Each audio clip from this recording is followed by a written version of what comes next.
एक भगवान के भक्त हैं श्रीनिवास जी। भक्त क्या, उनकी पत्नी भक्त थी। सेठ जी तो बड़े कंजूस वृत्ति के।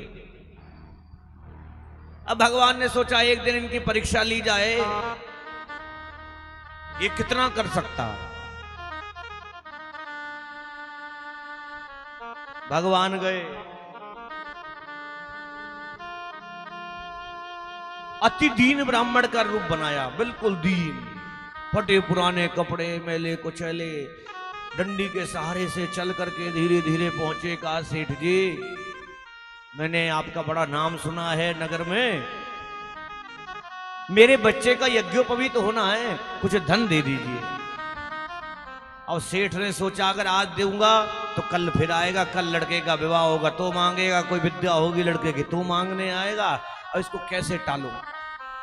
और सेठ श्रीनिवास जी बोले, देखो आप कल आना। तो ठीक है साहब, मैं कल आ जाऊंगा। भगवान फिर दूसरे दिन आए, तीसरे दिन आए। आते आते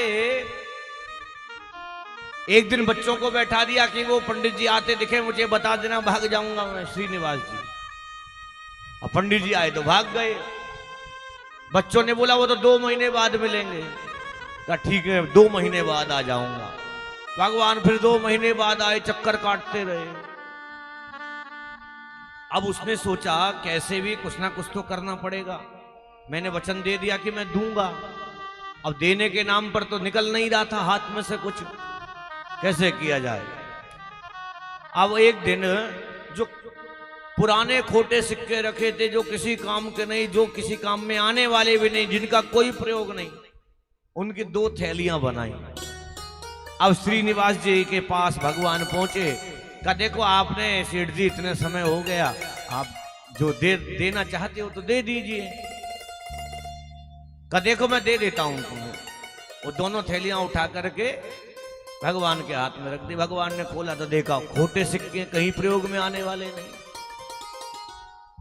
कहा सेठ जी ये तो किसी काम के नहीं है, इनको किस काम में लूंगा मैं। कहा नहीं देखो मैंने वादा किया था मैं दूंगा धन, अब मैंने तुम्हें दे दिया। अब ये धन कैसा है, ये तो तुम जानो कैसे इसका सदुपयोग करोगे। भगवान का मन थोड़ा सा दुखी हो गया कि इतनी संपत्ति तुझे दे रखी है, उसमें से इतना सा भी नहीं दे सकता है। पर कोई बात नहीं, कहा हम भी तेरे बाप है, चिंता मत कर।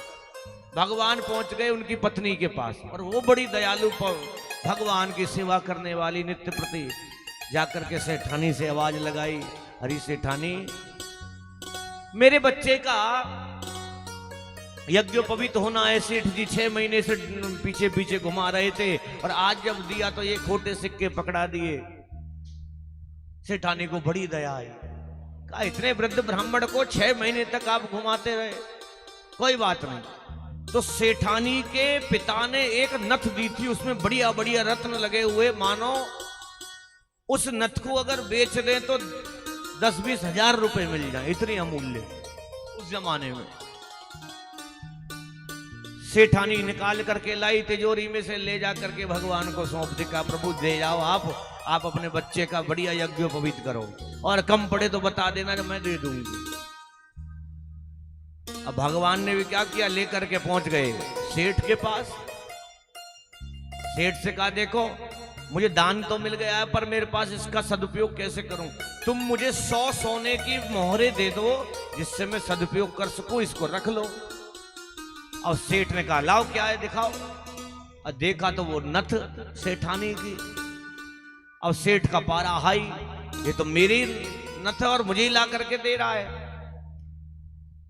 कहा ऐसा है आज मेरे पास है नहीं 100 मोहरें, आप कल ला करके ले लेना। सेठ ने उस नथ को अपनी अलमारी में छुपा दिया, तिजोरी में जहां काम करता है। ताला लगा करके जनेऊ में चाबी बांध रखी थी, जनेऊ में से।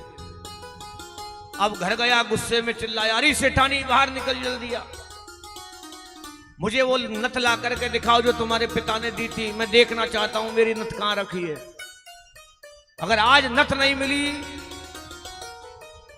तो तुम्हारे प्राण ले लूंगा मैं। अब बेचारी तो घबरा गई, नथ हो तो दे, कहां से दे, वो तो दे दी उसने। अब डर के मारे बाहर नहीं जाए, बार बार सेठ चिल्लाए, करे तो करे क्या। अब उसने सोचा इससे मार खाने से बढ़िया है कि मर जाऊं, कहीं से कोई विष की व्यवस्था करी, घर में से कटोरे में विष घोल लिया। अब विष पीने ही वाली थी कि एक आवाज आई और जितनी देर में उसने देखा ऊपर से, इतने में वो नथ आकर के उसके कटोरे में गिर गई। वो नथ आकर के कटोरे में गिर गई।